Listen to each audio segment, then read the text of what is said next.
Comecei a gravar, fica à vontade. Vamos ver se a gente faz algo mais. Tá dando para ver? Não, né? Ainda não, né? Ainda não. Fazer algo, às vezes, um pouco mais interativo, porque aí eu vou passando as lâminas e as pessoas vão perguntando de acordo com cada tema. Às vezes eu acho que vai ficar mais fácil, assim, mais esclarecedor. Pode ser? Pode ser. Então, tá. Agora deu, né? Todo mundo está vendo?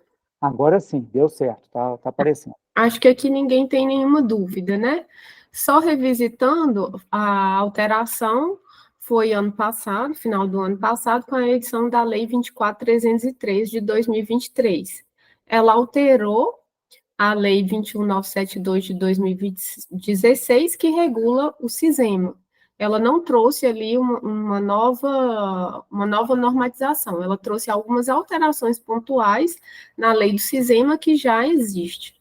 As foram a transferência do licenciamento da SEMAD para a FEAM, algumas competências da FEAM para a SEMAD, e a criação de específicas de duas unidades regionais de regularização ambiental e os decretos, né, que eu não trouxe lâmina aqui, deveria ter corrigido isso, é o decreto 48.706, ele vai trazer todas as competências da SEMAD, todo o organograma, as regras de transição, e o decreto 48.707, a da FEAM, lembrando que o IEF e o IGAM não sofreram alterações de suas competências, e nem o COPAN. O COPAN, a única alteração foi que, com o advento do cargo de secretário adjunto, ele passou a ser o secretário executivo do COPAN, como já era de praxe, né? Teve alguns questionamentos sobre a nova territorialização, vou passar rapidinho, se alguém tiver alguma dúvida sobre esses pontos.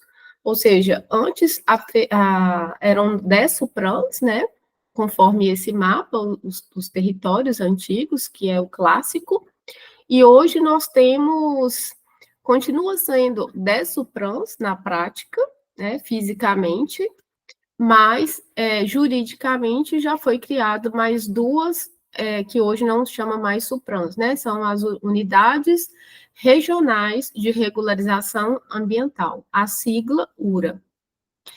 São duas, a do Caparaó e a do Sudoeste. Os decretos já trazem, né? Aliás, o decreto ele já traz a 7, a do Caparaó em Manhuaçu e a do Sudoeste em Passos. Lembrando que essas unidades regionais, elas vão ser implantadas gradualmente, né, de acordo com o ato do presidente da FEAM. Então, deve ser editado um ato normativo aí da FEAM, regulamentando essa questão, né, como que vai ser a implantação, mas a gente sabe que tem toda uma questão de logística, uma questão financeira, né, e também até mesmo por conta do momento que o Estado se encontra, né, financeiro. A do Alto Paranaíba, como todos já sabem, ela era vinculada, a regional dela era vinculada a Triângulo Mineiro, né? Chamava Supran Triângulo Mineiro e Alto Paranaíba. Ela já havia sido, na verdade, na reforma anterior, já havia desmembrado, mas ela ainda não está, né, 100% ali com as suas competências em funcionamento, então o decreto ele trouxe uma regra de transição, falando que a URA do Triângulo Mineiro ela vai exercer provisoriamente as competências dessa unidade até que seja totalmente implementada. Em relação à pergunta que foi feita sobre a redistribuição dos processos, esse é o novo mapa, repassando novamente. O que acontece é que, pelo decreto, os processos que faziam parte do território antigo, e se foi aqueles municípios que foram realocados para outra unidade regional, esses processos seriam redistribuídos. Só que na prática, o que se tem notícia é que algumas unidades regionais, elas têm feito acordos, né, entre elas, e também nós vamos ver aí no organograma, a Diretoria de Gestão Regional, ela também vem prestando apoio para essas unidades regionais. Então, pode ser que algum processo específico, ou a depender da complexidade, ou do conhecimento técnico que se exija, pode ter essa articulação interna aí de ter algum apoio, né? Isso já acontecia em algumas situações, diante dessa nova territorialização. Lembrando que a parte aqui em vermelho é o território antigo, e a parte que está colorida é o novo território. Então, vocês podem observar que, de fato, nós temos vários municípios que eles foram realocados, né, em outras unidades territoriais.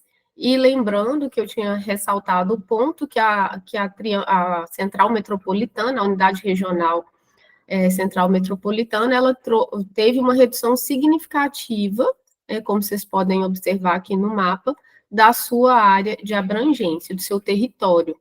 Hoje, ela é somente essa parte em verde, então teve uma redução de 40 municípios. A do Alto Paranaíba também é uma região que acabou tendo um aumento aqui de área, que está aqui em cinza claro. Se alguém tiver alguma dúvida até nesse ponto, a gente pode perguntar. Oi, Marcela, fui eu, Daniele, que levantei a mão aqui exatamente para ver essa questão aí da redistribuição dos processos e dessa essa redivisão aí, né, dessa nova territorialização. Primeiro, eu queria entender o seguinte, você sabe dizer se houve algum critério específico para ser feita essa nova divisão? Ou se simplesmente foram lá e... Eu não sei te falar, assim, o que de início eu tinha ouvido é que seria muito por conta da organização dos próprios territórios do Estado, né? Porque da própria governança estadual. Mas, de fato, mesmo no novo desenho, não coincide, né? O que eu sei é que essas duas novas regionais, né, elas foram criadas em razão de demanda de deputados, né, demanda dentro do próprio processo legislativo lá na Assembleia. Não foi algo de iniciativa do governo, o governo foi vencido nesse aspecto. A Lei 21.972, ela já previa de forma ampla, né, quando teve a reforma em 2016, ela trouxe ali por uma questão de precaução mesmo, ali já, de trazer até 17 unidades regionais de regularização ambiental. Mas com a 24.313, foi feita uma emenda, né, no projeto, e aí incluiu essas duas unidades, até mesmo por isso que na hora da regulamentação houve a previsão dessa implantação gradual, porque isso não era algo previsto inicialmente pelo governo. Entendi. Agora, me preocupou um pouquinho, porque ainda não vi como é que ficou a redistribuição dos municípios, né? Mas aqui, por exemplo, na Zona da Mata, teve município que caiu para a regional na Central de Minas, né? E me fala onde que está a redistribuição, você sabe? Como assim a redistribuição? O mapa é esse que eu tô Pois é, mas eu queria saber qual foi onde que está a lista dos municípios, agora cada um... A lista está no final do decreto 48.706. 4876? Lá tem a listagem de todos os municípios de cada regional. Beleza, agora eu achei que... No final também vai ter a regra de transição, falando que a do Alto Paranaíba as competências vão ser exercidas parcialmente pelo triângulo, e essas duas novas vão ser implantadas gradualmente. Tá, e aí essa transição dos processos... Desculpa, Marcelo. Pode falar. Aí essa transição também dos processos vai ser gradual, igual você está dizendo aí, a depender do grau de complexidade e da adaptação que vai ser feita aí, né? Na verdade, essa mudança ela já está ocorrendo, né? Como o decreto ele teve vigência imediata, né? Não teve ali uma vacácio, e pela regra do decreto, automaticamente já deveriam ser redistribuídos. Mas o que a gente sabe é que, na prática, existe essa possibilidade, né, de acordos entre as regionais. Que é, às vezes, por exemplo, alguma regional ela tem uma equipe técnica maior, ou ela tem uma equipe mais especializada em alguma matéria, e aí pode ter esses acordos internos. Entendi.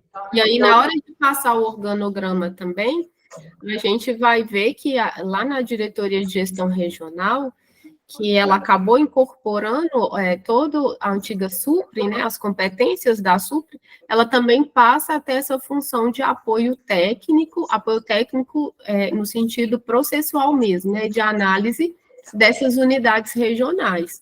Então, a gente sabe que a SUPRE, né, a antiga equipe, ela tem uma certa expertise por conta da complexidade dos projetos prioritários, né? Então, ela pode ser que, eventualmente, seja deslocado até algum servidor para alguns processos específicos. Por exemplo, acontece de, às vezes, algum projeto ter, tipo, uma análise conjunta, por exemplo, algum projeto ser da Norte, mas, às vezes, alguma outra unidade ali, ela prestar um apoio, como um apoio mesmo, mas ela ficar com a competência, sabe? Isso acontece, é questão interna mesmo. Sobre a Central Metropolitana, eu acho que eu não cheguei a comentar na reunião passada, mas nós temos um projeto que acabou saindo, né? Já está aí em andamento, com servidores, né, que foram designados para isso em decorrência de um termo de ajustamento de conduta formalizado pelo Ministério Público. Então, foi criado um projeto específico, teve uma contratação de uma empresa para tentar reduzir o passivo da Central Metropolitana.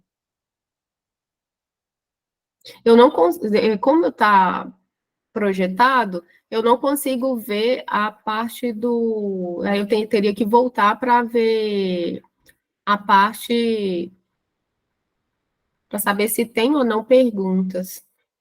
Mas, Marcela, obrigada, tá?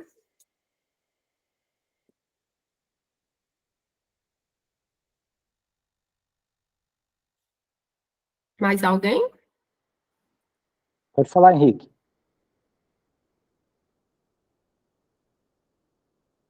Levantei sem querer a mão aqui, desculpa. Você vai chamar para mim, doutor Rodrigo, porque senão eu não consigo ver aqui direito, senão tem que sair da projeção e depois voltar. Tá, assim que alguém chamar, eu te aviso. Então, posso continuar? Pode continuar. Acho que aqui ficou claro, então, né? Sim.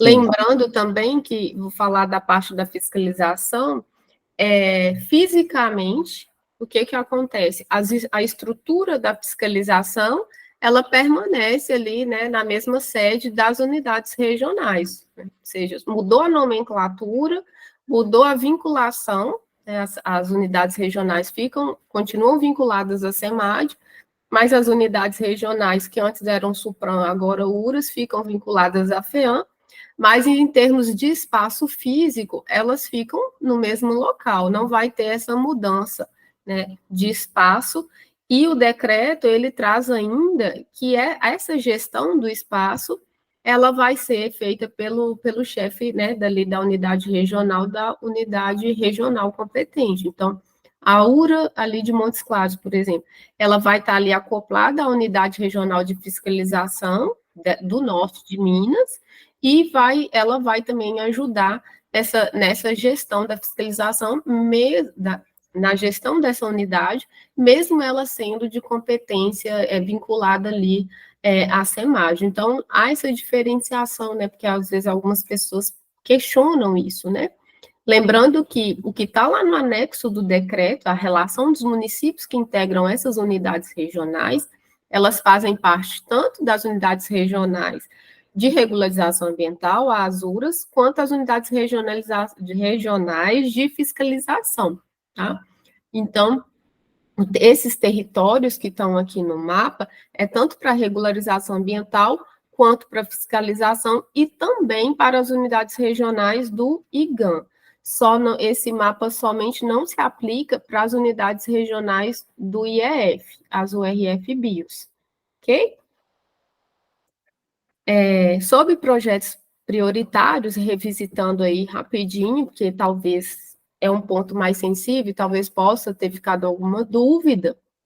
Os projetos prioritários, a regra hoje é que eles são de competência das unidades regionais, das URAs, para análise, né? Análise e tramitação. Antes, a gente tinha a SUPRE, né? A Superintendência de Projetos Prioritários na SEMAD. A SUPRE não mais existe. Na verdade, toda a Subsecretaria de Regularização Ambiental, ela foi extinta, né? E a SUPRE, que era uma unidade com essa atribuição específica, né? Dentro da Subsecretaria, da SURAM, ela foi extinta. E as competências dela ela foi realocada ali dentro da Diretoria de Gestão Regional. Na hora que a gente passar o organograma, isso vai ficar mais claro. E dentro da Diretoria de Gestão Regional, nós temos 3 gerências que elas vão assumir a competência ali da SUPRE. Então, mas a regra é que a regra geral é que os projetos prioritários serão analisados em suas unidades regionais. Então, se um projeto prioritário de um empreendimento localizado lá no Triângulo Mineiro, a regra é que ele seja analisado pela Unidade Regional do Triângulo Mineiro, a URA do Triângulo.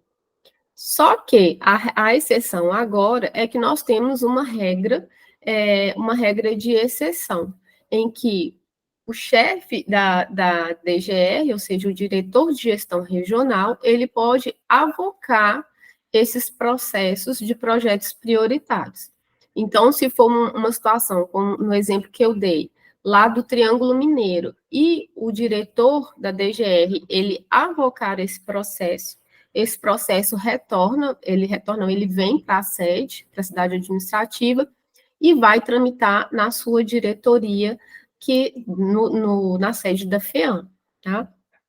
Os processos que eram da antiga SUPRE, eles continuam nessa diretoria de gestão regional, eles não seguem essa regra geral, ou seja, eles não vão ser redistribuídos para as unidades regionais, né, da área, mas eles vão continuar sendo analisados aqui na sede, que é para onde que foi toda a equipe da antiga SUPRE. A outra alteração que houve é que antes todos os projetos prioritários, independente se era empreendimento privado ou público, quem decidia era o Conselho de Desenvolvimento Econômico e Social, e a gente sabe que tem uma normativa do próprio Conselho para definir o que é projeto prioritário, né? Tem toda uma pontuação, tem alguns critérios nessa regulamentação do próprio Conselho. Só que agora, o decreto da FEAM, ela trouxe que o presidente da FEAM, na verdade, foi uma lei, desculpa, que foi alterada da 21972 a 24303, trouxe essa previsão específica em lei, falando que o presidente da FEAM, ele poderá, ele terá competência para definir se será prioritário o projeto público, né, o empreendimento público. Então, não fazer confusão. Se o presidente da FEAM definiu que, por exemplo, um empreendimento da CEMIG, ele é prioritário, ele, em regra, ele vai tramitar na regional, né, que for localizado aquele empreendimento. Mas, se depois da decisão do presidente da FEAM com o projeto prioritário, o diretor de gestão regional decidir por avocar esse processo sai da unidade regional e vai para a sede. O decreto também, ele prevê que a decisão final desse processo de licenciamento dos projetos prioritários, independente se público ou privado, eles vão ser remetidos à Comissão de Meio Ambiente da Assembleia Legislativa, que é uma forma de controle ali entre os poderes.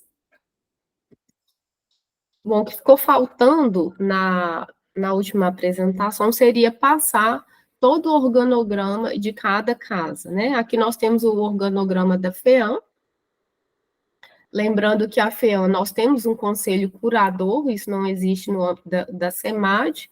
Esse Ô, conselho... Marcela, deixa eu te interromper de novo, você me desculpa, mas é só porque assim, eu fiquei aqui com uma interrogação bitela na cabeça. Você está dizendo que a decisão do licenciamento dos projetos prioritários vão para a Assembleia definir se vai ou não licenciar, ou vai ser só Não, só o resultado final. A licença, o que foi decidido, que normalmente, né, é aprovado. O resultado da licença vai ser enviado. Por exemplo, se for um projeto que aí normalmente são os casos, né, porque os projetos prioritários normalmente são classes mais altas, e aí o Copan vai decidir, e aí no final aquela decisão ali, ela vai ser remetida para a comissão. Isso foi uma previsão da legislação como uma forma mesmo, né, da Assembleia acompanhar esses projetos. Então, os públicos, né? É tipo... Os públicos, né? Não, ela está falando de todos. Não, de todos. É tipo um controle de legalidade que nós vamos ter, então? Mas o conselho já existe para isso. Só que o conselho, ele é formado por representantes do Poder Executivo, né? São de várias secretarias. Aí, essa previsão, ela tá separada. Tudo bem, Marcelo, eu até entendo o que você está querendo dizer. O que eu estou querendo dizer não é isso. O que eu estou querendo dizer é que o conselho, ele é triparitário justamente para que exista o controle de legalidade lá dentro do conselho. Tanto o controle de legalidade quanto o controle, como é que fala? Popular, né, das pessoas ali. E aí, a gente criar mais um critério de controle, para mim, isso é bem... a legislação, ela não traz exatamente qual que é a finalidade disso. O que eu vejo é realmente um acompanhamento. Uma questão política, né? De acompanhamento que a legislação trouxe, mas a Assembleia, ela não vai poder interferir nesse caso, né? A não então, ser... para que vai servir esse controle? Acho que mais para fins de acompanhamento mesmo da comissão, né? E aí, se for interferir mais em questões políticas. Não acredito em uma situação... Eu só vejo essa análise, só faço essa análise, porque se o controle de legalidade já aconteceu dentro do conselho, se a comissão não vai poder dizer por que, né, sim... Na verdade, o conselho, ele nem faria propriamente um controle, né? Ele faria a escolha a partir dos critérios objetivos que está na norma, né? Sim, foram definidos... é um controle de legalidade. Se não for cumprido o critério legal, sim, então se vota favoravelmente. Né? Sim, para enquadramento. Mas, agora, sempre qual é a função da comissão da Assembleia nesse caso? Para mim, então, o que eu estou te falando, a legislação, ela só traz a norma só traz isso, que a decisão será remetida à comissão. Acredito eu que seja uma forma mesmo de acompanhamento da comissão. O que a gente sabe, né, é que a comissão, ela tem uma articulação muito próxima com a secretaria, né, com a SEMAD, do que vem ocorrendo, inclusive em algumas políticas específicas, né, então, e até em relação à questão de servidor. Então, acho que é mesmo para o acompanhamento mesmo, mas se houver alguma ilegalidade, acho que dificilmente, né, eu acho que isso seria resolvido no plano político, porque a legislação, eu não vejo ali que ela teria algum mecanismo jurídico para poder derrubar a decisão, né. Exato. Então tá bom. Obrigada, Marcelo. De nada. Acredito que mais que é para acompanhar a título de informação e para o Legislativo fiscalizar de maneira mais próxima do Executivo, com aquela figura que sempre é levantado de algum tipo de vantagem que possa estar envolvido num procedimento de licenciamento, dependendo da obra que esteja, né, em curso. Acho que é mais nesse intuito mesmo de fiscalização. Por exemplo, um caso que antes que houvesse a formalização do processo de licenciamento é o caso do Rodoanel, né? Antes mesmo de haver o processo de licenciamento, a gente sabe que o processo do Rodoanel, devido, né, todos os seus impactos, né, toda a questão dos afetados, e por ser algo também ali a Assembleia, ela teve as audiências públicas dela, teve essa articulação interna, né? A SUPRE, na época, ficou responsável por avaliar os estudos previamente à formalização. Então, acho que é mais realmente essa articulação mesmo e o acompanhamento da política estadual de meio ambiente, né? Que interessa a comissão mesmo. Mas em termos jurídicos, eu também não vejo como derrubar uma decisão ali do Copan, né? O muito é que pode fazer a comissão depois suscitar até a Secretaria Executiva o controle de legalidade, ou o próprio conselho, né? Posso passar? Então, nós temos aqui a primeira figura dentro do organograma da FEAM é o Conselho Curador, mas ele acho que não interessa muito para vocês, porque também é um conselho aí formado com várias autoridades, né, representantes de várias pastas do Estado, e ele tem mais uma competência mesmo de acompanhar de forma geral, tanto a questão política, né, do planejamento do que foi feito ali, das ações, de competência e de uma questão mais orçamentária. Então, nós temos a presidência, o gabinete, a assessoria de compliance, eu tinha falado na reunião passada, foi algo inédito, né, nessa reforma administrativa, então nós temos agora uma entidade da administração indireta com uma unidade específica de compliance, e nós temos, o que é importante ressaltar, vou ver se eu vou passando aqui o mouse, para ficar mais claro, porque está um pouco pequeno, o núcleo de auto de infração da FEAM, que é a unidade administrativa responsável pela fiscalização. Então, observem, a FEAM, ela não tem uma diretoria específica de fiscalização. Nós vamos ver que a SEMAD, ela tem uma subsecretaria com 4 superintendências de fiscalização. A FEAM já não. A FEAM, ela tem só esse núcleo de auto de infração, que é vinculado diretamente ao gabinete, não é vinculado a nenhuma diretoria, ok? E qual que é a competência desse núcleo de auto de infração? Ele vai tramitar, né, e analisar os processos lavrados, os processos decorrentes dos autos de infração lavrados pelos servidores da FEAM. E também está lá no final do decreto da FEAM, 48.707, que a competência também dos autos de infração lavrados pela Polícia Militar Ambiental anterior a 21 de janeiro de 2011, né? Porque a gente sabe que em relação aos autos da PM, nós temos esse marco temporal que foi definido. Então, antes dessa data, vai ser o NAI, o NAI, Núcleo de Auto de Infração, da FEAM. Posteriormente a essa data, se lavrado pela Polícia Militar Ambiental, vai ser a SEMAD, ok? Nós temos a Procuradoria, né, que é a representação máxima e o chefe é um procurador da Advocacia Geral do Estado, a Controladoria Seccional, que é vinculada, né, ali, por questões de competência à auditoria, e nós temos 3 diretorias finalísticas e uma diretoria da área MEI, que é a Diretoria de Administração e Finanças. Dessas 3 diretorias, nós temos 2 diretorias com competência para regularização ambiental. E aí isso pode gerar uma dúvida. Qual a diferença entre essas 2 diretorias? A Diretoria de Gestão Regional, como o nome já diz, ela vai ser responsável por articular, fazer os alinhamentos, as capacitações, né? As capacitações não, desculpa, as capacitações vai ficar na DRA. Fazer todo esse alinhamento, fazer toda a gestão mesmo das unidades regionais, né? Ela vai fazer realmente essa gestão, e dentro dela nós temos 3 gerências, a gerência de suporte técnico, a gerência de suporte processual e a gerência de suporte operacional. Essas 3 gerências, elas são a equipe e as competências da antiga SUPRE, né? A gerência de suporte técnico, como o nome já diz, mais em relação realmente à análise técnica dos processos de licenciamento, a de suporte processual em relação à tramitação de questões processuais e jurídico, né?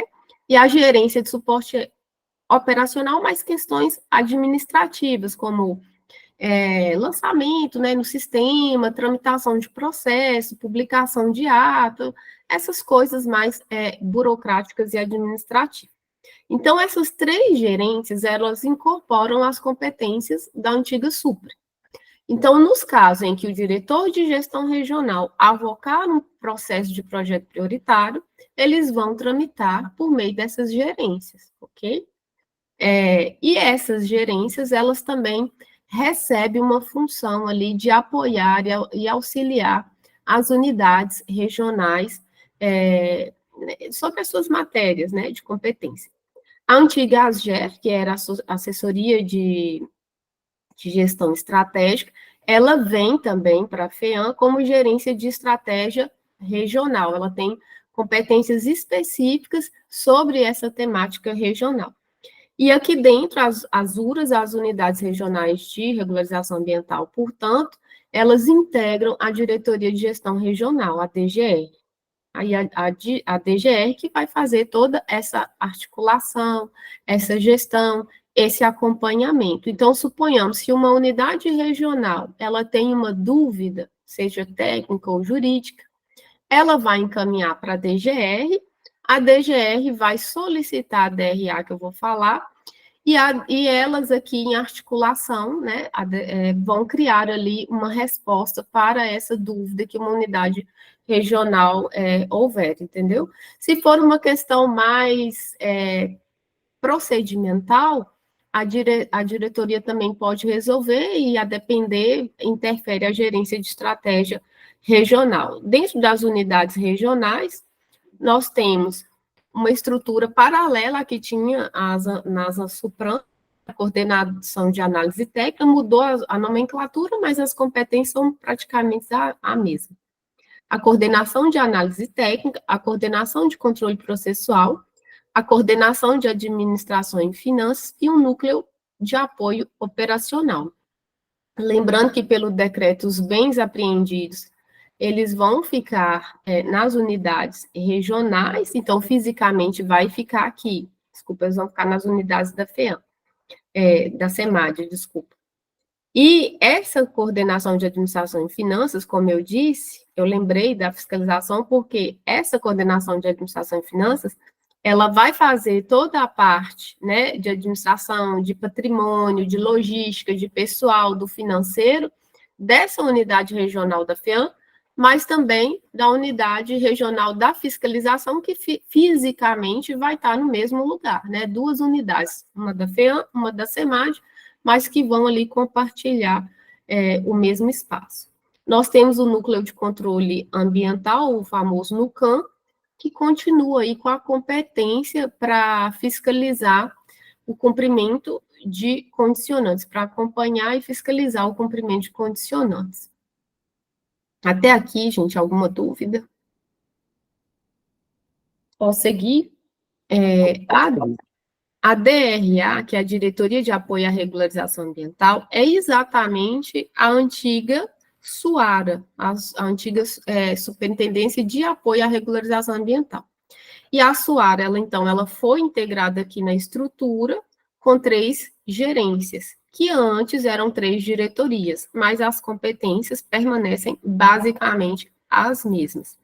A gerência de apoio técnico, que é na qual estou lotada, a principal função dessa gerência é ela formular diretrizes, né, técnicas e jurídicas sobre matéria de regularização ambiental. Então, como eu disse, alguma unidade regional, ela está com alguma dúvida, ou até algum empreendedor ou algum órgão externo, ele questiona algo jurídico ou técnico, tanto de tramitação processual quanto de matéria mesmo, de conteúdo, né, mais assim, de análise, alguma coisa, aí vem para nossa gerência e a gente vai ali emitir as diretrizes.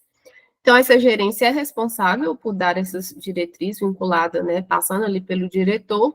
Ela é responsável também por acompanhar todos os atos normativos de regularização ambiental, tanto os que foram, por exemplo, de regularização ambiental, que foram iniciados pelo IEF, por exemplo. A gente faz o acompanhamento. Ou a gente pode também elaborar esses atos, por exemplo, as alterações no decreto de intervenção ambiental, por exemplo, fica a nosso encargo. Todas as instruções de serviços, elas ficam aqui também, né, são elaboradas ou alteradas aqui. Nós temos a gerência de apoio à regularização ambiental municipal, né, que era a antiga diretoria municipal. Essa diretoria, ela tem a competência, como o nome já diz, de dar capacitação para os municípios, de acompanhar a formalização dos convênios de delegação, monitoramento, a fiscalização desses convênios, e se for o caso, né, até acompanhar os casos de avocação ou perda dessa delegação, acompanhar os casos em que os municípios assumem a sua competência originária e dar capacitação aí para esses municípios. Então, todo o suporte da regularização municipal fica por conta dessa gerência. Nós temos a gerência de modernização e estratégia em regularização ambiental. Essa é a antiga DEREG, ela é responsável basicamente pelo SLA, né, que é o Sistema de Licenciamento Ambiental. Então, tudo relativo ao SLA, alteração no SLA, nós temos várias demandas, tem uma lista enorme de demandas de alteração do SLA, que é essa gerência que vai estar ali coordenando, junto com a STI, né, que é a Superintendência de Tecnologia de Informação. E, além disso, toda a parte em relação, como o nome já diz, a modernização estratégica, né? Lembrando que, por exemplo, o sistema de referência, a gerência de apoio técnico, ela elabora, mas essa outra gerência, ela pode ali acompanhar sobre a documentação, a questão de tramitação mesmo, né, de sistemas, essa gerência que vai ser responsável. E, por fim, nós temos a Diretoria de Gestão de Barragens e Recuperação de Áreas Degradadas de Mineração e Indústria. Então, sobre barragens, continuou na FEAM essa competência, não foi para a SEMAD, que havia esse questionamento. Então, os monitoramentos das barragens de mineração e indústria, elas permanecem na FEAM. E aí, como eu falei na apresentação anterior, a gente sabe que houve todo instrumentos e legislação que houve um avanço, né, por conta da política estadual de seguranças de barragem. Então, o plano de ação emergencial, por exemplo, de barragens, ele é analisado no âmbito dessa diretoria, né? A gerência de áreas contaminadas, ela também tem essa competência de fazer todo o controle, os projetos para recuperação. A gerência de recuperação de áreas de mineração, ela vai ter a competência mais ali relevante, seria de acompanhar os planos de fechamento de mina, enfim. Lembrando que é só as barragens de indústria e mineração, pela legislação específica, as de barragem de água, fica aí competência do IGAM. Então, fechando, é isso da FEAM. Alguém quer fazer algum comentário, quer alguma dúvida? Aí eu vou passar para da SEMAD. Teve alguma alteração eu lembro de você mencionar na última, mas eu não peguei bem, da taxa de expediente, para recolhimento da taxa de expediente para autoinfração, seja para defesa, para recurso, ou não foi você que comentou na última vez? O recurso, ele fica como é competência da SEMAD, isso é feito dentro da subsecretaria de fiscalização, né, dentro das unidades da fiscalização. Que aí tem as unidades específicas que fazem esse recolhimento. Mas continua emitindo a guia, então, para a SEMAD. Você não lembra como de fiscalização, sim, a competência é SEMAD. De defesa e recurso de auto de infração.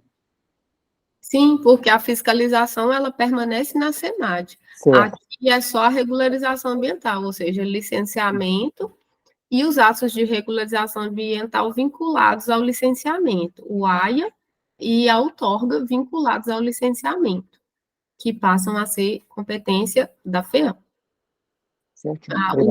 O AIA isolado, né, o AIA solteiro, ele continua sendo competência do IEF. Então, o AIA, nas situações que não estão vinculadas à licença ambiental, ou mesmo vinculada à LAS, licença ambiental simplificada, permanece como competência do IEF. E as outorgas solteiras também competência do IGAM. Isso não mudou. Certinho, acho que o Walter tem uma pergunta. Boa noite, Marcela. Obrigado, Rodrigo. Marcela, eu perdi um pouco, a minha internet estava aqui dando uns probleminhas. Repete para mim a questão da competência para as defesas e para os recursos dos autos de infração lavrados pela polícia. Como que ficou isso? Eu vi que teve alguma mudança, mas eu me perdi. Eu vou falar mais ainda quando eu falar da parte de fiscalização da SEMAG. Eu falei especificamente do que é competência hoje da FEAM. A FEAM, a competência para fiscalização, ela está no núcleo de auto de infração, o NAI, né, que é vinculado diretamente ao gabinete. Como eu disse, não tem uma diretoria para isso. A competência do NAI hoje é para tramitação e análise dos processos lavrados pelos servidores da FEAM. Essa é a lógica, que cada casa ela tramite e analise os processos lavrados pelos seus próprios servidores. E em relação à Polícia Militar Ambiental, nós temos uma divisão em relação ao critério temporal. Se for antes de 21 de janeiro de 2011, eles serão tramitados nesse NAI da FEAM. Se forem posteriores, da Polícia Militar Ambiental, eles vão ser tramitados na SEMAD. Aí, lá na hora, agora eu vou passar por cronograma da SEMAD, e na hora que chegar na parte da subsecretaria, eu vou falar quem que vai tramitar o quê, da fiscalização. Quando você fala tramitar, então significa defesa e recurso, é isso? Sim, aí eu vou falar também, a gente falou na passada, mas eu vou repassar em relação, porque os recursos, eles são sempre hierárquicos, né? Uhum. E aí eu vou falar, porque na SEMAD, como são várias as competências para a decisão do auto de infração, a depender da autoridade que for competente para emitir a decisão, vai ter uma autoridade recursal diferente. Aí eu vou falar isso também, eu trouxe o esquema na apresentação anterior. Tá bom. Obrigado, Marcelo. Nada. Então, SEMAD. A SEMAD, nós temos o secretário, né, hoje secretária, o secretário adjunto, então ele retorna, né, um cargo que retorna. Nós já havíamos a assessoria dos órgãos colegiados, que ela faz essa função de secretaria executiva, por isso que ela está vinculada aqui ao secretário adjunto, né, porque o secretário adjunto vai ser o secretário executivo do Copan, e a assessoria dos órgãos colegiados, ela vai fazer toda a parte mesmo administrativa do Copan e do CRH, né?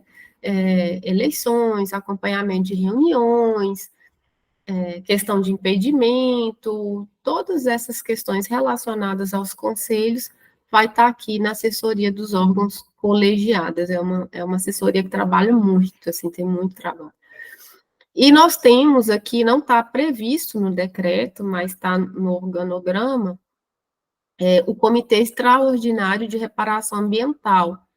A ideia é que ele seja criado por decreto, por um decreto específico, mas ele nasceu muito da ideia que foi a partir das experiências de Brumadinho e Mariana. A gente sabe que tem 2 comitês específicos, né, para cada uma dessas situações, que foram criados por decreto, mas a ideia da SEMAD, aí foi até uma proposta, né, da secretaria, que foi ter uma unidade específica para essas situações, de forma geral, aí já prevendo atuações futuras.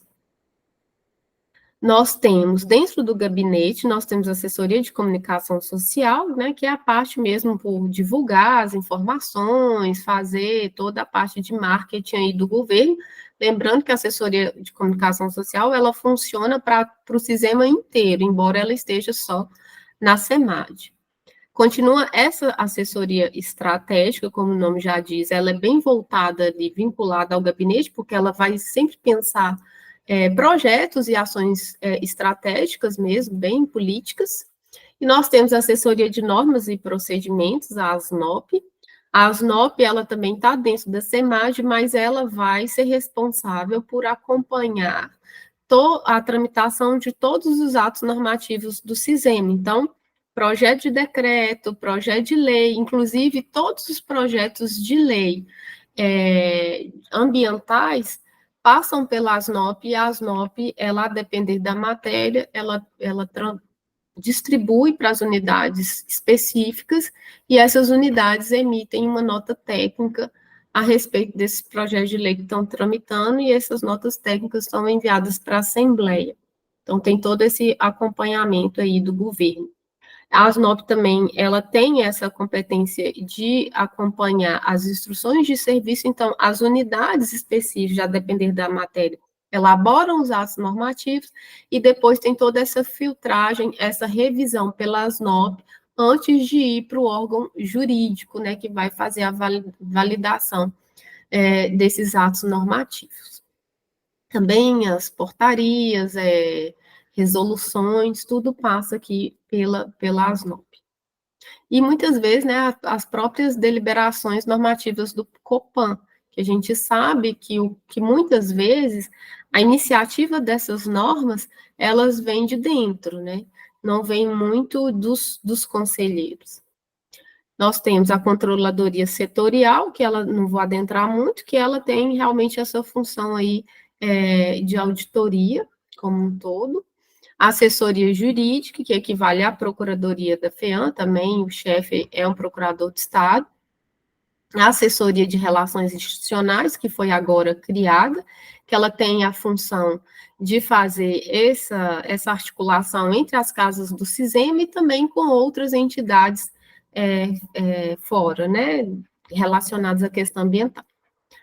Em relação à área meio, como que ficou? Nós temos hoje 3 subsecretarias, permanece, que o que sai é a Subsecretaria de Regularização Ambiental, a SURAM, né, que ela foi extinta diante da sua competência ter passado para a FEAM, e a antiga Superintendência de Gestão Ambiental, ela foi, aí ela teve um status, né, foi levada à Subsecretaria de Gestão Ambiental. Por que isso? Porque a SEMAD, ela recebeu muitas competências da FEAM, e essas competências, elas foram todas incorporadas nessa Subsecretaria de Gestão Ambiental. Então, nós temos a Subsecretaria de Gestão Ambiental, a Subsecretaria de Saneamento, que permanece, e a Subsecretaria de Fiscalização. Todas essas 3 subsecretarias, inclusive as que já existiam de saneamento e fiscalização, ela teve alteração das suas estruturas, das suas unidades, não permanecem a mesma. E a Subsecretaria de Tecnologia, Administração e Finanças, que não interessa muito para vocês, né, a SUTAF, que é a área meio. Bom, acho que o tema que mais interessa aqui, Subsecretaria de Fiscalização Ambiental. Como que ficou hoje? Nós temos hoje 3 superintendências e as unidades regionais de fiscalização, né, que está aqui vinculada à subsecretaria.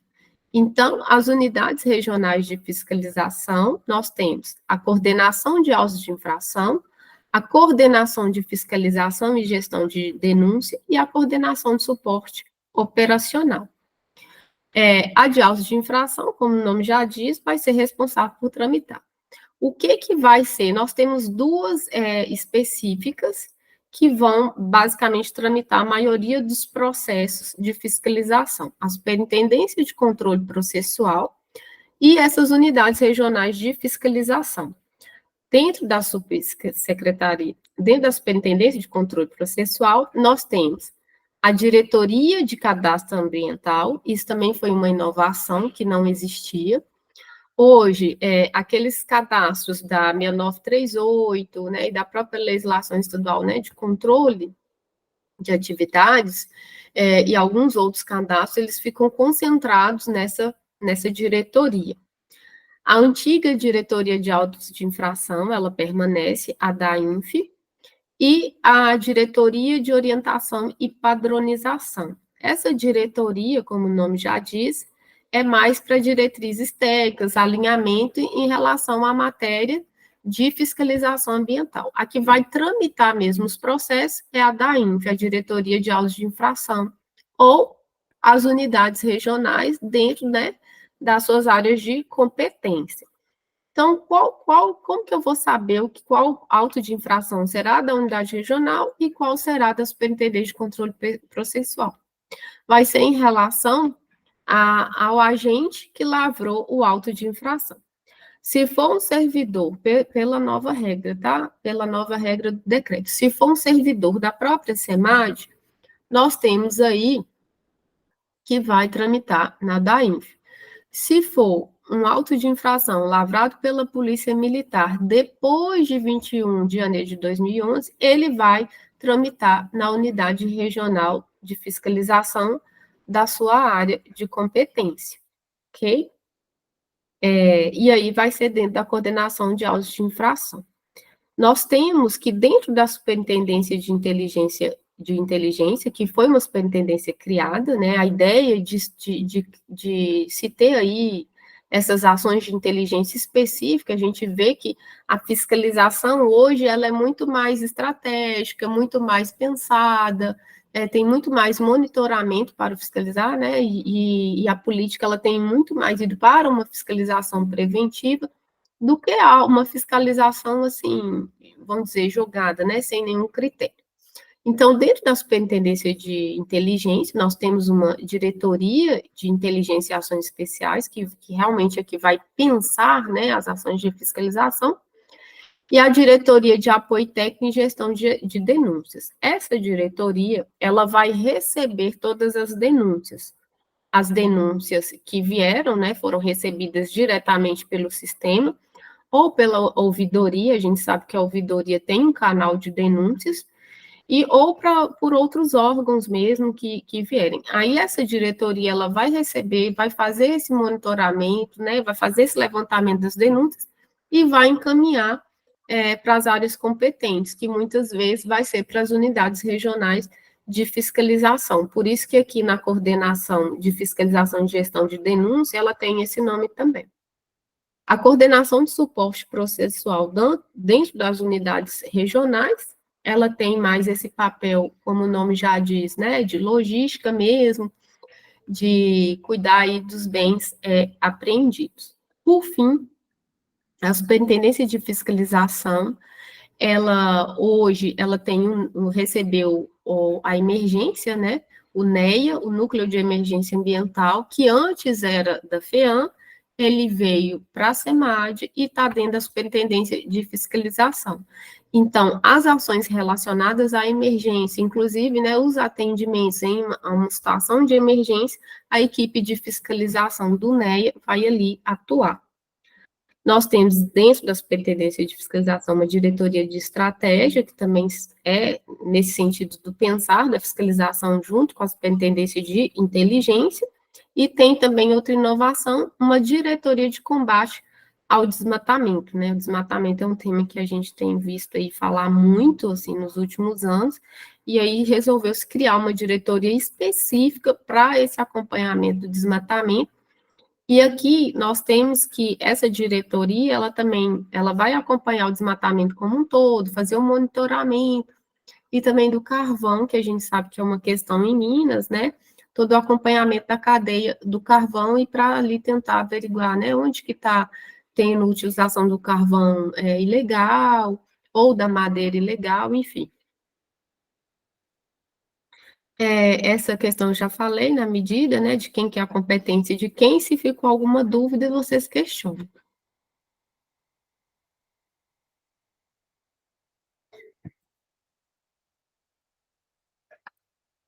O Walter levantou a mão. Eu até voltei aqui, porque está todo mundo tão calado, que eu falei assim, será que caiu? Marcela, eu de novo, se você puder voltar ali na estrutura da SEMAD. Sim, essa da fiscalização? Isso. Eu tive algumas dúvidas aí. Aquele cadastro dos serviços de emergência, então ele sai do NEA e vai para essa diretoria de cadastro ambiental? Sim. Aí tem que ver especificamente se ele vai ficar no NEA ou aqui, que esse caso específico eu não sei. Porque se eu não tenho conhecimento desse cadastro aí que você falou. Tá bom. Aí tem Mas que a ver isso. lógica é que ele venha para esse cadastro. Ele vai para esse cadastro aí do NEA, então.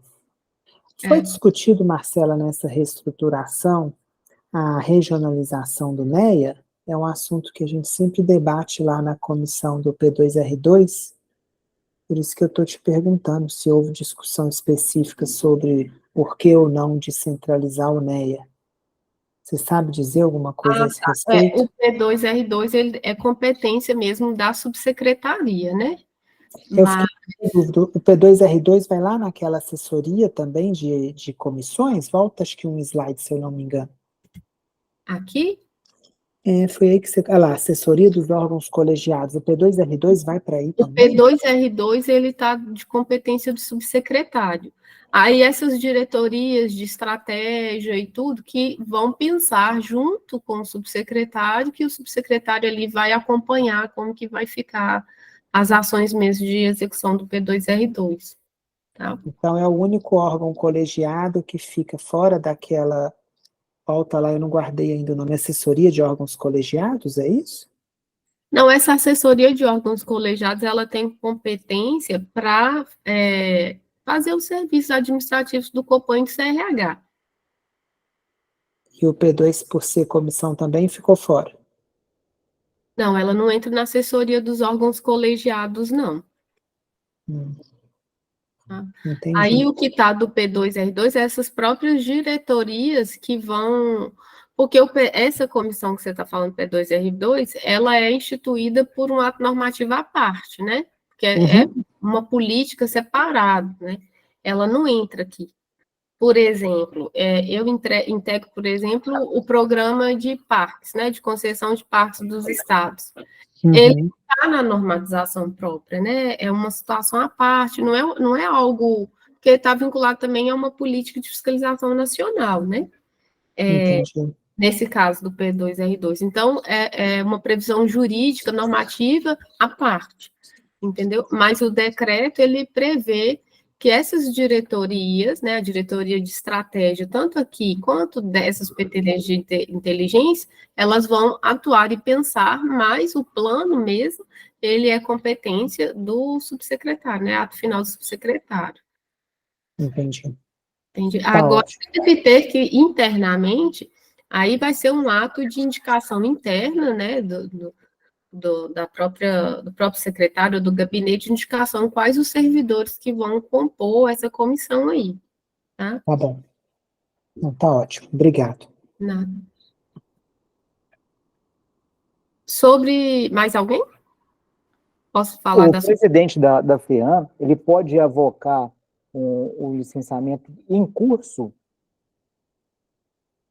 Então, aí nós temos duas regras. De avocação tem a regra geral lá do direito administrativo, né? O hierárquico, ele pode, o superior hierárquico, ele pode avocar os demais processos, vai ter que ter uma decisão motivada, né, para isso. Isso já aconteceu, mas é muito raro. Agora, em relação aos projetos prioritários, a previsão é do DGE, do diretor da Diretoria de Gestão Regional, e não do presidente da FEAM.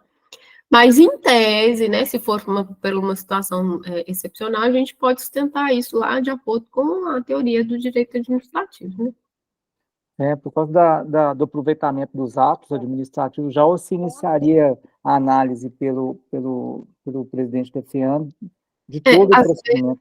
Às vezes acontece muito, a gente já teve muita consulta, por exemplo, de situação de atos que, às vezes, por exemplo, foram praticados por outra casa, e aí não é nem uma vocação, porque não tem uma hierarquia, né? Mas por uma outra entidade do CISEMA, e aí verificou-se que ali, quase na finalização, ou já no final da emissão do ato, que aquela entidade era incompetente.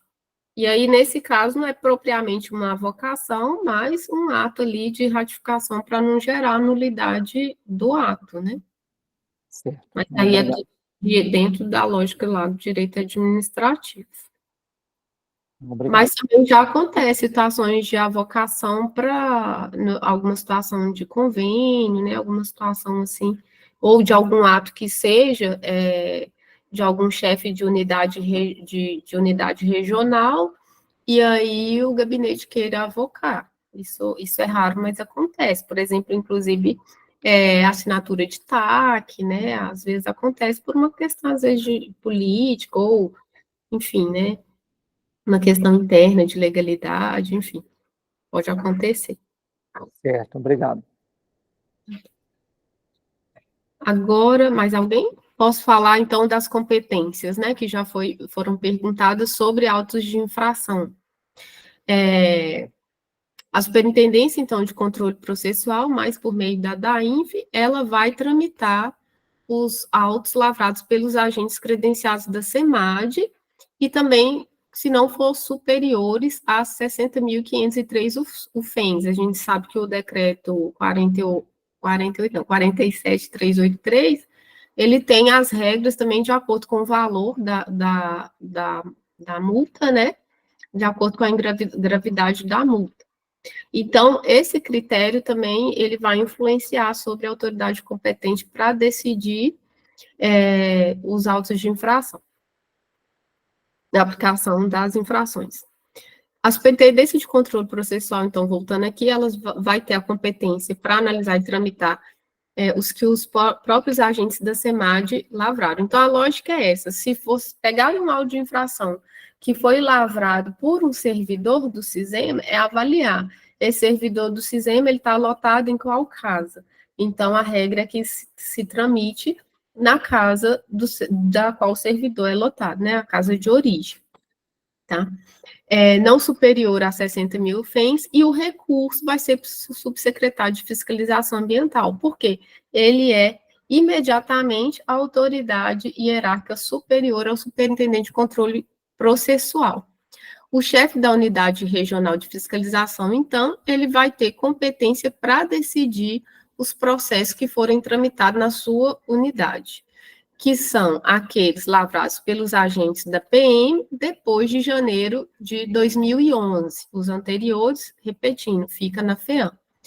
Também dentro dessa faixa de até 60.500 UFEM. O recurso, também que as unidades regionais, elas estão vinculadas ao subsecretário, o subsecretário que vai decidir o recurso. Nas situações em que o subsecretário for competente para para decidir o auto de infração, e quais situações são essas? Em que há a majoração da multa, né, acima de 60.500, ele vai ter essa competência para decidir os autos de infração. Independente se for lavrado pela SEMAD ou se for lavrado pela Polícia Militar Ambiental. Se for o subsecretário, a competência não vai para o secretário de Meio Ambiente, né, porque, pensando na lógica hierárquica, seria para o secretário, que é a autoridade superior, mas vai para a URC do COPAN. Assim ficou estabelecido, né, porque as unidades regionais, elas passam a ter essa competência aí para fiscalização. E nós temos uma situação específica, que é excepcional, no decreto de fiscalização, sobre algumas infrações mais graves, que são aqueles ilícitos, né, aquelas infrações que vai ali, desculpa, passei, que vai gerar danos à saúde pública e coloca as pessoas, né, e aí os exemplos clássicos são os casos de Mariana e Brumadinho. Aí, nesse caso, a competência não fica na SEMAD para decidir, a competência é do COPAN, por meio das URCs, e a instância recursal do COPAN, como vocês já devem saber, é a CNR, né, a Câmara Normativa e Recursal. Então, o recurso vai para a CNR dessas decisões. Bom, ficou faltando aqui a Subsecretaria de Saneamento, que também faz parte da SEMAD. Ela tem dividida hoje em duas superintendências. Eu vou falar rapidinho, porque acho que isso não interessa, senão também a gente vai avançar muito. A Superintendência de Resíduos, que antes era só relacionada a resíduos sólidos urbanos, que faz parte da política de saneamento básico, essa era a ideia antes, mas hoje nós temos que os resíduos especiais e industriais, eles saem da FEAM e vêm para a SEMAD. Então, a competência hoje fica na SEMAD, fazer o monitoramento. O sistema MTR, por exemplo, ele vem para a SEMAD e sai da FEAM. Nós temos a diretoria de resíduos sólidos urbanos, aí ela tem a competência mesmo de acompanhar, como o nome já diz, né, mais os municípios, analisar lixão, ou aterro, toda essa questão mais de interlocução com os municípios, áreas degradadas, né, os prédios desses lixões, questão do ICMS ecológico nessa parte específica.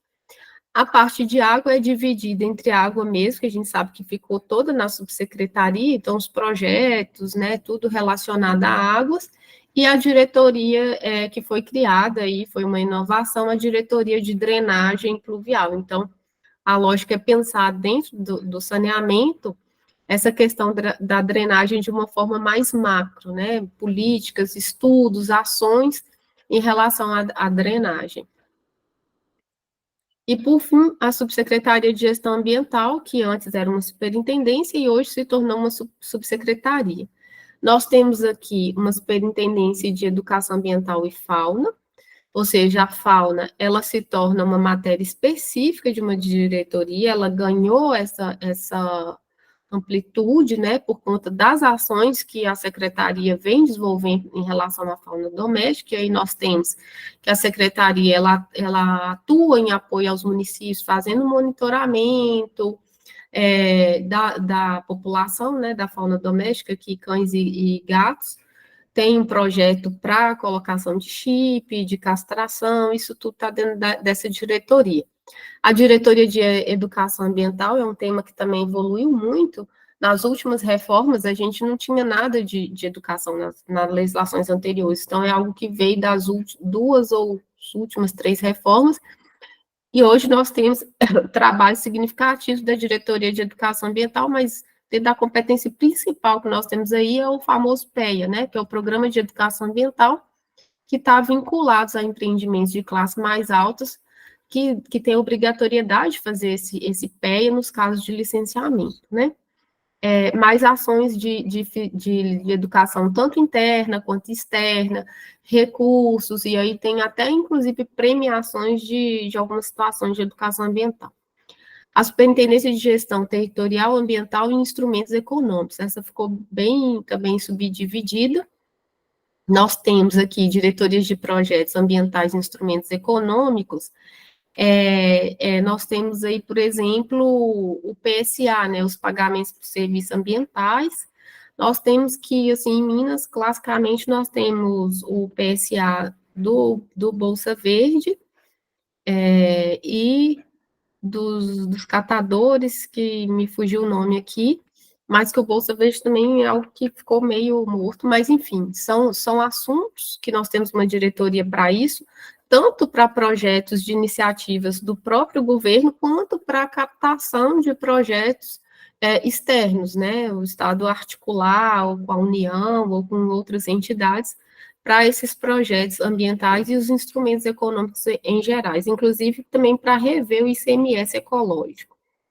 Nós temos a Diretoria de Estratégia, Tecnologias e Informações Geográficas. Assim, o que eu posso falar dessa diretoria, que o mais importante é que ela é responsável pelo IDS-ZEMA, né? Todos sabem que é a plataforma que teve, assim, uma relevância muito grande, e o IDE também tem várias demandas de inclusões, né, de novas plataformas, de novos dados dentro do IDE. Mas toda a parte de geoprocessamento, quais as diretrizes, né, até para aplicação na regularização ambiental, fica nessa diretoria. Nós temos, por fim, a diretoria de planejamento e gestão de instrumentos e estudos ambientais. Dentro dessa, eu destaco, mas também são os estudos que antes eram da FEAM e veio para a SEMAD, que era uma marca também da FEAM, né? Então, nós temos aí as avaliações ambientais integradas, avaliação ambiental estratégica, o ZE, o ZAP, todos esses estudos, né, esses planejamentos mais macro, fica dentro dessa diretoria. E a mais, assim, né, como está sendo a menina dos olhos agora, ultimamente, é a Superintendente de Qualidade Ambiental e Mudanças Climáticas. A gente sabe que A SEMAD tem tido uma atuação muito forte na área de mudanças climáticas, tem tido planos, ações, articulações com governos internacionais, participado das COPs, tem também plano de transição energética, então isso tudo fica dentro dessa superintendência. Dentro da diretoria de qualidade e monitoramento ambiental, são as competências da FEAM que vieram para cá, que é realmente de qualidade do ar, né, de indústrias, veículos, tudo isso veio também para a SEMAD, tá? Eu estou falando bem rápido, só para a gente fechar, porque eu acho que não é de muita importância para vocês. A Daniele tem uma pergunta. Na verdade, é assim. A minha pergunta é que, assim... igual um trator, assim, né, falando tudo rápido. Não, a minha preocupação em relação à diretoria de qualidade e monitoramento ambiental é saber se vai haver aí vai haver regulamentação dessa qualidade de monitoramento. Se já tem previsão de legislação, se já saiu alguma coisa, e mais do que isso, como é que vai funcionar a fiscalização desse monitoramento? Sim. Eu não sei te falar, mas avaliando assim, pelo que está no decreto, é claro que vai aplicar a legislação que já existe, mas deve ter alguma mudança, né, em alguma coisa pontual, assim. Mas eu não sei exatamente o que vai acontecer, não. Porque a minha pergunta já foi feita, inclusive, para a secretária há um tempo atrás, como é que a gente vai implementar qualidade de monitoramento ambiental se a gente precisa disso aqui no município? E aí ninguém está pensando nisso aí. Ninguém pensou como que vai ser feito questão de recurso para fazer esse tipo de atividade, como é que vai ser feito a qualificação e o treinamento dos municípios para a implementação dessa política pública de monitoramento. E eu não estou vendo, eu estou vendo essa superintendência ser criada, a diretoria sendo criada, e tipo assim, tá, depois que a gente criar, a gente vai lá e empurra isso para os municípios. E não chamou ninguém para conversar, não chamou ninguém para expor o ponto de vista, entendeu? Então está ficando uma coisa tipo assim, goela abaixo. Esse é um ponto... Tem esse núcleo específico, né, que foi criado aí, mas deve desenvolver novas ações, né, porque tá recente também, né. Mas essa conversa já vem, desde o mandato anterior, né? Consequentemente, já era para ter sido implementado de forma conjunta, né? A gente está vendo que a coisa está vindo bem do Estado, e isso, assim, a gente vê isso na questão do licenciamento ambiental, quando o Estado está repassando para os municípios o licenciamento também, sem a devida capacitação e sem a devida fiscalização, que é pior ainda, e agora a gente vai ter outra questão em relação a esse monitoramento de qualidade ambiental. Eu estou vendo esse cenário se vislumbrando aí, e, tipo assim, tá todo mundo deixando o barco correr, a boiada está passando e ninguém está prestando atenção nisso aí. A hora que vierem as normas e falar assim, apliquem, como é que vai ser isso? Aí se for criar norma tem que ter prazo, né? E aí eu até acredito que deve ser alguma ação em articulação com a diretoria lá de municipal, né? Mas nem quando eu cansei de questionar essa Vanessa lá na DAGEM, também nunca se tratou desse assunto com eles lá. E o que a Vanessa falou? Não tinha direcionamento ainda estabelecido. Agora deve ter. Eu posso procurar saber e depois te retornar. Uhum. Tá, joia. Obrigada, Marcelo. Marcelo.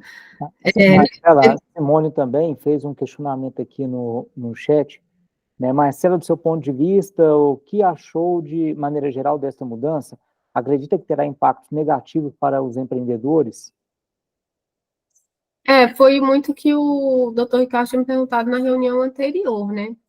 Para mim, não há mudanças significativas, são mudanças mais operacionais, mas na prática, o que acontece? As pessoas são as mesmas, tanto as que estão nos cargos de chefia, quanto as que estão, servidores que estão trabalhando, né? O que eu vejo é que houve realmente a concentração dessas ações de caráter mais político, de gestão na SEMAD, e a regularização mesmo ela ficou ali na FEAM. Mas, em regra, tanto essa parte operacional de quem vai fazer e a parte processual, né, ela não houve nenhuma mudança em termos jurídicos. Houve só, como eu falei na reunião anterior, houve só um realinhamento em caixinhas, né? Acho que o mais problemático aí é realmente essa questão da nova territorialização, né? Que pode ser talvez algo que a longo prazo, né? Talvez não sei como que foi esse desenho, mas acho que o mais complicado é isso, né? Se a unidade regional ela tem competência não, tem capacidade, tem pessoal, tem qualidade técnica para suportar toda a sua demanda, né? Então, acho que o de mais sensível é isso, mas juridicamente, assim, eu não vejo nada em termos de, de, de tanto para a atuação, né, da advocacia, mas até mesmo em termos de proteção, eu não vejo nada. Eu ia perguntar isso também, Marcela, se vai ter aumento do efetivo. Não. É uma luta nossa de servidores, né, que inclusive a gente está uma luta para mudança porque já tem tempo, desde uma greve anterior, que já tinha sido aprovado por meio de acordo judicial para que a gente tivesse um plano de carreira levado para a Assembleia, e esse plano ainda não saiu, já tá todo articulado, né? O desembargador já determinou o cumprimento desse acordo judicial, enfim. E não tem previsão. O que acontece é que dentro da antiga Supre tem muitos servidores que não são de carreira, comissionados. E dentro dessa lógica do projeto que eu falei que foi à parte, mas é uma situação bem específica, que houve ali uma contratação de uma empresa, né, de consultoria também para dar esse suporte, mas em regra, não, mesmo porque, né, a gente sabe a situação do Estado, não tem cargos. Toda essa reforma administrativa, todo esse arranjo, o Estado não dá para ficar criando muitos cargos, porque nós estamos ainda dentro do limite prudencial, né, de gasto com pessoal. Então, pode ser que às vezes aconteça para algumas situações ou outras específicas, mas aí tem toda uma questão, né, até jurídica, igual, por exemplo, dentro dessa subsecretaria de fiscalização que aconteceu, que contratou para situações específicas. Por exemplo, teve uma contratação de uma empresa para a digitação dos autos de infração, né? Porque a gente sabe que tudo aquilo era físico, né? E assim, até quem foi na última reunião, e parece que está saindo também, mas por conta do Ministério Público, de uma situação com o Ministério Público, e foi financiado por empreendedor, a questão da construção de um sistema para fiscalização. Então, assim, não para fazer a análise propriamente, mas o que se tem para contratar, que se for ter, é mais nesse sentido, sabe? De questões pontuais para a modernização do sistema. O SLA, de fato, tem uma lista imensa de novas inclusões, né, do sistema. Inclusive, recentemente, a gente tem trabalhado na questão da regularização fundiária, tanto por demanda judicial, quanto por demanda do TCE. E aí, o que pode haver é demanda de criação de sistemas. A ideia é que, como vocês observaram nos últimos anos, de estar cada vez mais digital, né? Toda a regularização. E agora a fiscalização. Então, a ideia é que melhorar esses instrumentos, né? Aí, nesse sentido, seriam mesmo contratações por fora para operacionalizar. Mas pessoal mesmo, para fazer análise, muito, muito difícil. Mais no âmbito da antiga Supre mesmo. Isso aí. Mas alguém? Eu não falei do IF e nem do IGAM, mas permanecem a mesma coisa. Se você puder depois, Marcela, disponibilizar os slides para a gente. Eu tinha disponibilizado, mas eu não sei se o pessoal, eu passei para a Regina, eu não sei se ela passou no grupo, mas eu passo de novo. Obrigada. Gente, eu vou ter que sair. tá? Uma boa noite para vocês. Tchau, tchau. Não vamos mais sacrificar a Marcela, não. Até porque agora você concluiu, né, Marcela, porque as demais continuam da mesma forma, né? Sim, as demais continuam da mesma forma, né? O IGAN e o IEF, não teve mudança em relação às competências, não. Sim. E esses cronogramas, eles estão no site, né? Vocês podem obter lá. Tá ótimo. A gente vê aí, ó, É muito a complexo, extensão né? é complexo e a gente aprende agora com realmente implementando, né? Então, política dessa forma, a estrutura administrativa é assim, a gente sempre visa a melhoria de cada um da prestação de serviços, né, adequação, e com o tempo a gente vai, né, costurando. Eu sou muito favorável a isso, a sair de uma situação que precisa mexer e fazer. Deu errado? Restabeleço a proposta anterior e vou para outro caminho com outro tipo de estudo. Mas a gente faz essas mudanças pensando realmente na proposta de melhoria. Então, eu acredito que venha para somar, sim. Quero te agradecer demais, Marcela, pela disponibilidade novamente, de maneira muito extensa agora, você explicar de maneira detalhada para a gente, né, como fez, né, pacientemente, de maneira brilhante. Agradeço muito em nome da comissão mais uma vez, e espero contar, né, com você, continuar contando com você aí, com a sua participação expressiva e robusta na comissão, É uma troca, na verdade, né? Não, e para a gente, então, é algo maravilhoso, né? Esse contato, essa vinculação, né, direto aqui com a parte pública, né? Que realmente a gente verifica nas participações anteriores, igual estou na comissão aqui desde 2004, um distanciamento, né? Então, essa possibilidade de a gente conversar mais próximo com o advogado que tem essa participação, essa vinculação direta na política ou no setor público, é algo de extrema valia para a gente precisa andar junto, não tem como dissociar isso. Então, sou muito grato a você, agradeço em nome da comissão, da diretoria, e espero continuar contando com as suas valiosas aí, contribuições. Tá joia, à disposição. Obrigado. Muito complexo mesmo, e eu entendo um pouco da frustração, né, e das dificuldades. É isso mesmo. Obrigado a todos também pela participação, e a gente restabelece as outras discussões ali de pauta num encontro extraordinário ou até pelo nosso grupo lá de WhatsApp. Muito obrigado, pessoal, boa noite e até a próxima. Muito obrigado, presidente. Obrigado, Marcela. Um abraço Boa noite a todos colegas. aí, parabéns aí pela Obrigada. excelente reunião, como sempre. Muito bacana. Obrigado, até mais, gente.